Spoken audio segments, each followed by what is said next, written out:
Hello sa aking mga kurakaters dyan at dahil na-cancel na naman ang pagkain natin sa labas ay dito tayo, magluluto tayo ng ating pananghalian. So dito ay meron akong 3 hiwa na liempo.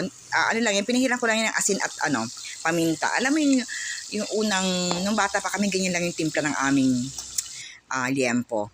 O, ayan, luto na. Kasi sabi nila, para daw ma-appreciate mo yung lasa ng karne, lalo na pag inihaw o prito, ay asin at paminta lang. So, itong lutong itong liempo na to na after mo prito, ay gagayatin natin o hihiwain natin ng, ayan, yung maliliit lang na pahaba.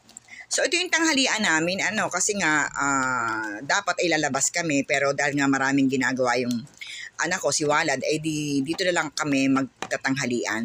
So, ito, ginayat ko na at meron ako ditong luya na hiwa-hiwa rin, julienne cut, tapos may sibuyas at maglalagay din ako dyan ng kamatis na ginayat into cubes at saka pipino. So ayan, pagsasama-samahin natin sila sa bowl, ayan, ilagay ko na rin ang pipino.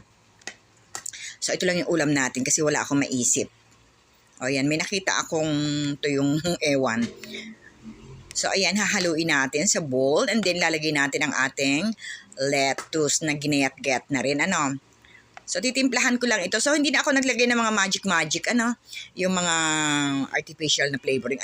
Ito yung, calamansi juice, nilagyan ko, pinigaan ko. Dapat suka, kaya lang marami kaming calamansi, mabubulok lang. So, ginamit ko na. And then, nilagyan ko ng patis na pampalasa. And then, binadura natin ng black pepper.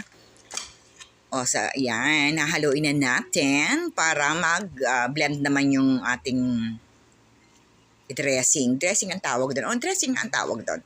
So, ayan, hinahalo-halo na natin. So, hindi ako magkakanin. Ito lang kakainin ko. And then, nilagyan na natin itong carnation. Carnation.